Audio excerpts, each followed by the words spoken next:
President Obama, apparently within the last month or so, decided to grow a pair.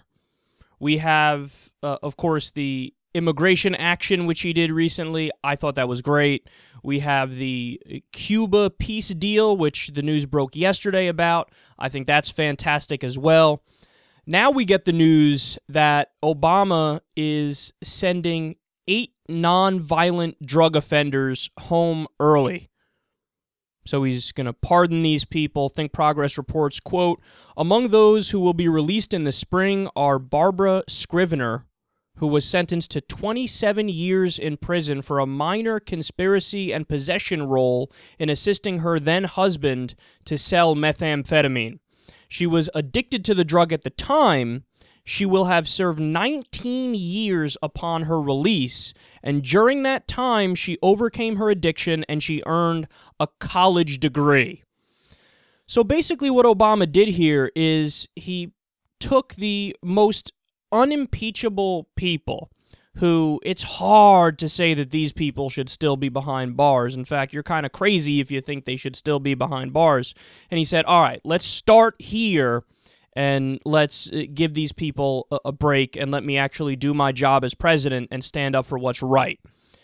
So there's a program for inmates to try and qualify for review. Quote, 23,000 federal prisoners who have served more than 10 years for a nonviolent crime applied for clemency through a new survey that will connect inmates who are deemed eligible to pro bono lawyers. Once 6 eligibility criteria are considered, that list is likely to be pared down to about 2,000, and estimates project that just hundreds of those could eventually be approved for commutations by the Office of the Pardon Attorney.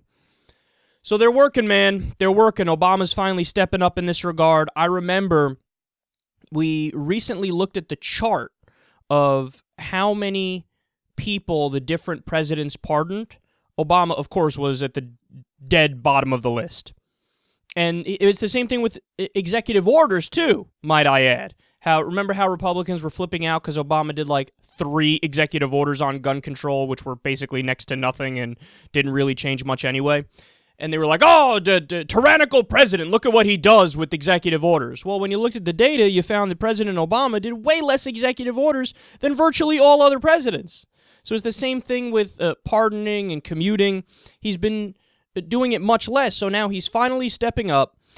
Naturally, he's not going to go as far as I'd like, but then again, you know, in almost no area does he really go as far as I'd like, so you have to take what you can get and give credit where credit is due. Quote, among those still behind bars are Chris Williams, a medical marijuana dispensary owner convicted while complying with a state medical marijuana law, and Mandy Martinson, who was convicted of methamphetamine offenses because of associations with a romantic partner. Okay, these are a lot of the people who are behind bars in the United States of America. Non-violent drug criminals who really did not commit any crime whatsoever.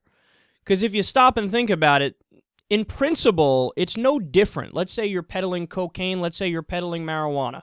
How different is that really from peddling whiskey or tequila or Corona or Xanax or Percocet?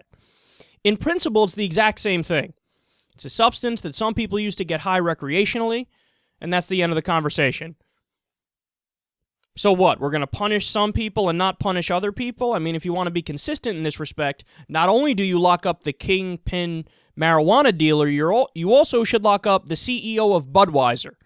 But you're not going to do that. So we've gotten to a point in American society where we are fed up. The public is fed up.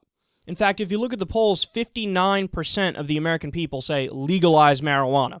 With the other substances, it's lower right now, but I think over time, eventually, those numbers will rise as well, because on personal issues and social issues, the American people very simply are progressive, or they are libertarian, however you want to categorize it. They want to allow people to do whatever they want to do as long as they're not hurting anybody else, and they're right in that respect. I mean, think about how obnoxious and arrogant and unjust it is for the government to step in and drag you off to a cage to lock you up for 30 years, 40 years because you were peddling drugs. Or your romantic partner was peddling drugs and you somehow participated in the situation and they pinned you with the crimes that he or she committed. I mean, it doesn't make any sense. So finally, we've gotten to a point where President Obama is stepping up at least a little bit. Again, not as far as I'd like, but he's stepping up a little bit. And if this trend continues, maybe at some point, I won't hold my breath for it, but maybe at some point he drops a fucking bomb and he does a situation like, we saw with Cuba yesterday, where out of the blue, boom, peace deal. Okay, it's over. The stupid fucking policy we had for 50 years is over. You're welcome, everybody. So I would love it if he did the equivalent of that with the entire drug war. And he told the DEA to go fuck off. He told the pharmaceutical companies who are standing in the way to go fuck off. And he finds a way to at least decriminalize drugs or get all these nonviolent drug offenders out of prison.